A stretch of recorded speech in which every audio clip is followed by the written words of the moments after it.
Mesdames, Messieurs, bonsoir et bienvenue dans NCTV Actu. Voici l'image du jour. L'une des deux salles de cinéma de Koné, 160 places pour accueillir les cinéphiles du pays. Alors la salle est prête et attend preneur pour s'occuper de la programmation des films. La dengue fait une troisième victime, c'est une femme comme les deux premières. Elle est décédée aujourd'hui au Medipol. Il n'est pas impossible que ces victimes aient contracté précédemment un même type de virus. Les précisions avec le docteur Grandjean. François Fillon, convoqué le 15 mars, pourrait être mis en examen, ce qui ne l'a pas empêché de maintenir sa campagne pour la présidentielle 2017. Les réactions à Nouméa de Bernard Deladrière, candidat aux législatives pour la première circonscription, et de Simon Louécotte, membre du comité de soutien d'Alain Juppé. Et dans notre feuilleton de la semaine consacré à l'OFC Champions League, nous verrons comment le stade de Yoshida est bichonné, entretenu pour que les joueurs puissent avoir une pelouse digne des plus grands stades de football de la région Pacifique. Je vous le disais en titre, la dengue fait une troisième victime. C'est une femme de 40 ans. Elle est décédée aujourd'hui au Medipol des suites de la maladie. Elle résidait à Dembéa et elle ne présentait aucun antécédent médical particulier. Il s'agit d'un cas de dengue de type 1 et il se pourrait que les victimes soient décédées après qu'ils aient contracté d'autres virus du même type comme le Zika. On écoute le docteur Paul Grandjean. Cette victime a été diagnostiquée dès le 25 février comme étant atteinte par la dengue. Alors nous constatons que cette épidémie qui a débuté le 5 janvier, mais dont les premiers cas ont été signalés dès le mois de septembre, cette épidémie est particulièrement grave. Nous avons un taux d'hospitalisation et un taux de complications qui est largement supérieur aux hospitalisations et complications constatées dans les épidémies précédentes et également largement supérieur aux chiffres qu'annonce l'OMS d'une manière générale. Les praticiens hospitaliers du Medipol et de biologie et nos collègues de Tahiti pense qu'il n'est pas impossible que cette gravité soit liée à des infections préalables par d'autres arboviroses, notamment le Zika par exemple. Voilà, on rappelle, c'est le chiffre du jour 1017, c'est le nombre de cas de dengue déclarés dans le pays depuis janvier 2017. On rappelle qu'il est important de détruire tout ce qui est gîte larvaire et de vous protéger avec les répulsifs ou sinon avec les tortillons en vente dans les marchés et supermarchés du coin. Justice maintenant, François Fillon convoqué le 15 mars et pourrait être mis en examen dans l'affaire des emplois fictifs. Il aurait versé plus de 100 millions de francs pacifiques à sa femme et ses enfants sous forme de salaire. Alors, malgré cette convocation, le candidat de la droite et du centre maintient sa candidature à l'élection présidentielle. Avant d'écouter la réaction de Deladrière et de Louécotte, retour sur les sorties médiatiques de François Fillon. Et vous verrez que ces actes ne concordent pas avec ses propos. Regardez. Ceux qui ne respectent pas les lois de la République ne devraient pas pouvoir se présenter devant les électeurs. Il ne sert à rien de parler d'autorité quand on n'est pas soi-même irréprochable. Qui imagine un seul instant le général de Gaulle mis en examen? Oui, je serai candidat. Il n'y a qu'une seule chose qui m'empêcherait d'être candidat, c'est si mon honneur était atteint, si j'étais mis en examen. J'ai toujours dit que je ne pourrais pas être candidat à la présidence de la République si j'avais, pas seulement un soupçon, mais s'il y avait une évidence que j'avais transgressé la loi. Ça n'est pas le cas. Mon avocat a été informé que je serais convoqué le 15 mars par les juges d'instruction afin d'être mis en examen. Je ne céderai pas, je ne me rendrai pas, je ne me retirerai pas. Oui, je serai candidat à la présidence de la République et nous tirerons de ces épreuves, avec tout ce qu'elles comportent de juste et d'injuste, le surcroît de force qu'il nous faut pour l'emporter et pour redresser notre pays. Et au pays, du côté de la famille loyaliste, les réactions sont contrastées. Bernard Deladrière, le président du comité de soutien de François Fillon, reste fidèle à ses principes, tandis que Simon Lecotre, membre du comité de soutien d'Alain Juppé, est, je cite, dépité par sa décision de poursuivre sa campagne électorale. On les écoute. On sait aujourd'hui que M. Fillon a été mis en examen pour le 15 mars. Est-ce que vous le soutenez toujours ? Oui, bien sûr. Moi, j'ai écouté François Fillon réagir hier soir en direct. J'ai trouvé qu'il avait vraiment eu un discours d'homme d'État très déterminé, très courageux. Et je crois qu'effectivement, il a raison.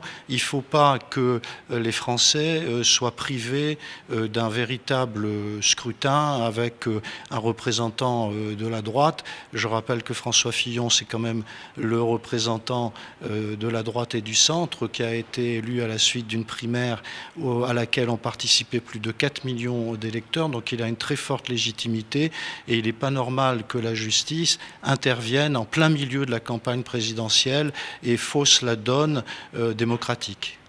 Souvenons-nous que François Fillon avait annoncé que seule une mise en examen pouvait le faire renoncer à la bataille pour la présidence de la République. Aujourd'hui, en plus de ce que l'on sait déjà, il s'assoit sur cette annonce qu'il avait faite, sur cet engagement qu'il avait pris, non seulement devant les 4,5 millions de Français qui l'ont élu à la primaire, mais en plus devant tous les Français. Donc voilà aujourd'hui l'état d'esprit dans lequel je suis. Je suis complètement dépité, il faut bien le dire.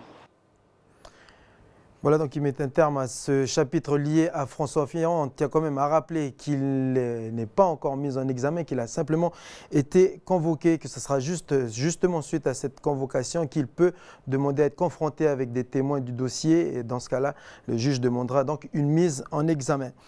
On enchaîne avec de la culture et des nouvelles du cinéma de Koné. L'appel d'offres pour trouver un exploitant a été lancé aujourd'hui. Avant de connaître les critères de sélection, regardez à quoi ressemble le cinéma. Ce sont des images exclusives signées Océane Zobler. Regardez. Donc là, on est dans la salle d'attente, donc salle où les gens ils prennent leur billet. Ici, c'est le snack. Donc il y a un petit comptoir qui va être dans la deuxième partie des travaux des équipements, qui sera ici. On a aussi les locaux techniques qui sont là, les toilettes. Hop. Obligation d'avoir un monte-charge pour les personnes à mobilité réduite. On a eu plusieurs visites au cours du chantier et on a réceptionné le bâtiment et on a eu des clés en début du mois. Donc on est venu faire une visite pour voir s'il y avait d'éventuelles réserves et réceptionner le bâtiment. On a demandé aux fournisseurs de nous incliner les sièges de manière à ce que celui qui est là, il n'a pas la même inclinaison que celui qui est en dernier ici. Là. Il y a 3 enceintes par mur, voilà. Il y a 6 en tout dans la salle, c'est des enceintes d'ambiance et puis les enceintes de basse qui sont là, derrière l'écran. Et l'écran qui sera là. On a eu un petit souci d'approvisionnement, mais ça va être fait là, normalement c'est la semaine prochaine.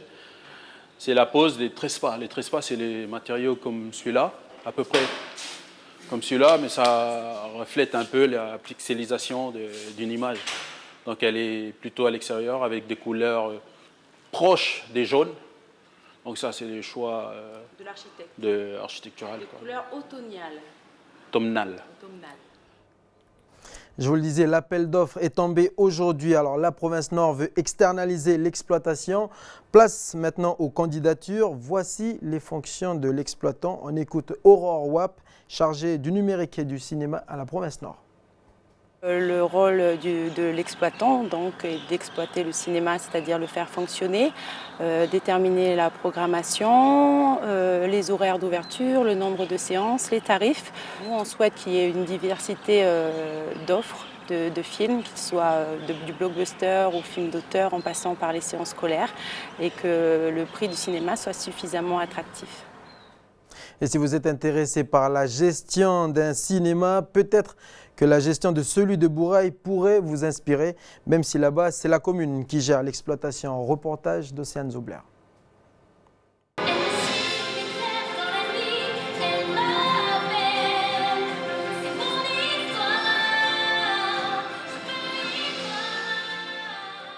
Les écoliers de Bourail viennent régulièrement au cinéma pour voir des films d'action internationaux, des documentaires ou autres projections pédagogiques. Laurent, un jeune collégien, est habitué du cinéma. Il y a des films qui sont tournés en Calédonie, j'aime bien, mais surtout il y a des films qui sont créés quand ils sont créés en Amérique ou dans des autres pays, c'est net aussi. Varier les offres pour un large public et offrir des prix attractifs, tel est l'objectif de Pascal, l'exploitant employé par la mairie depuis 2014 pour gérer le cinéma. Des fois, je fais des séances pour 5-6 personnes, mais il faut savoir contenter tout le monde. Actuellement, par rapport aux projections que l'on fait grand public, on rentre dans nos frais. On ne va pas dire qu'on fait de l'argent, on paye notre fournisseur pour pouvoir projeter nos films. Je vais récupérer les DCP pour pouvoir le descendre sur Nouméa, récupérer des films pour Bourail. Pascal récupère chaque semaine sur une clé 2 nouveaux films du Ciné-City. Chacun de ces films coûte 30 000 francs à la mairie, un partenariat qui leur permet de faire 4 projections par semaine.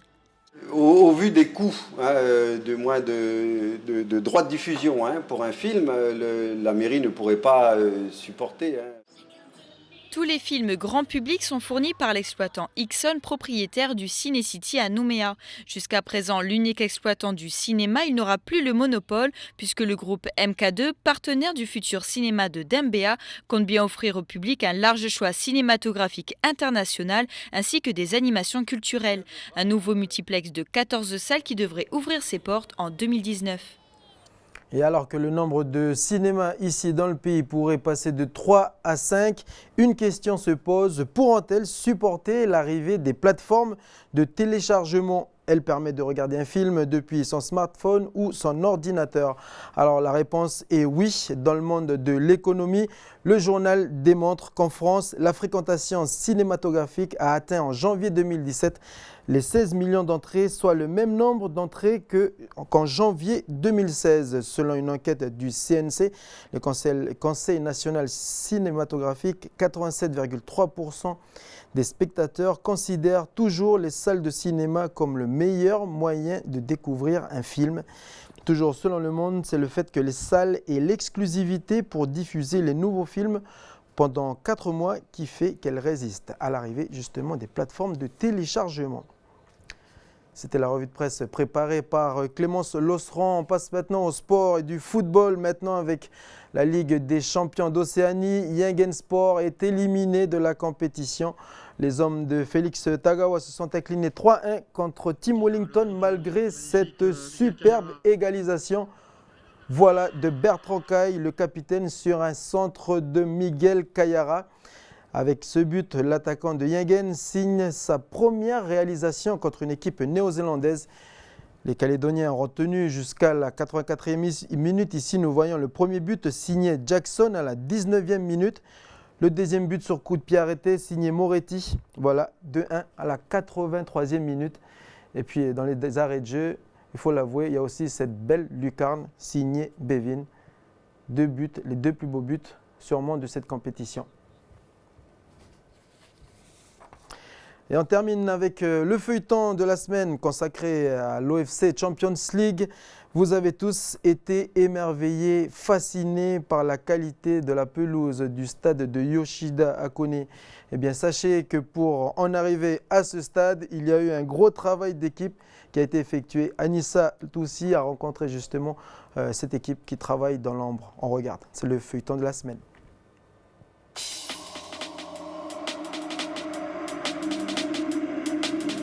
Là, on vérifie les hauteurs de but réglementaires. Normalement, il doit faire 2,44. Et là, ça va être sur 2,44. 2,43, 2,44. Voilà. Ok, on regarde dans le bout, on regarde sur les deux bords. Ce genre de vérification, Nouma et son équipe le fait avant chaque match, notamment les matchs importants, car les contrôles se font régulièrement. L'irrégularité, c'est qu'on va lever un peu le but après. On lèvera un peu celui-là parce qu'il est un petit peu trop bas. Ici, il s'occupe aussi de la pelouse naturelle et du traçage du terrain. La tonte de cette pelouse se fait 2 fois par semaine à 20 mm de hauteur. Aujourd'hui, petite particularité, c'est une tonte croisée. On a une tonte dans la longueur et une dans la largeur.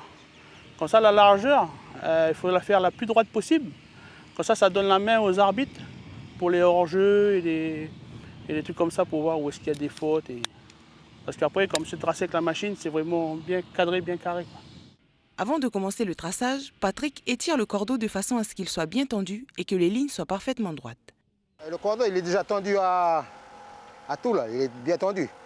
S'il n'est pas assez tendu, mais le cordeau il va bouger quand tu vas rouler dessus avec la roue.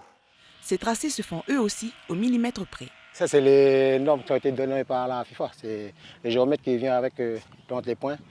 Puis nous, par rapport aux géomètres, mais voilà, on fait le traçage après. À chaque tente, un traçage est effectué. L'entretien et la préparation d'un terrain de football peut prendre 2 à 5 heures. C'est la fin de cette édition. Rendez-vous demain soir pour le premier journal de l'année, un vendredi. Bonne soirée à tous et à demain.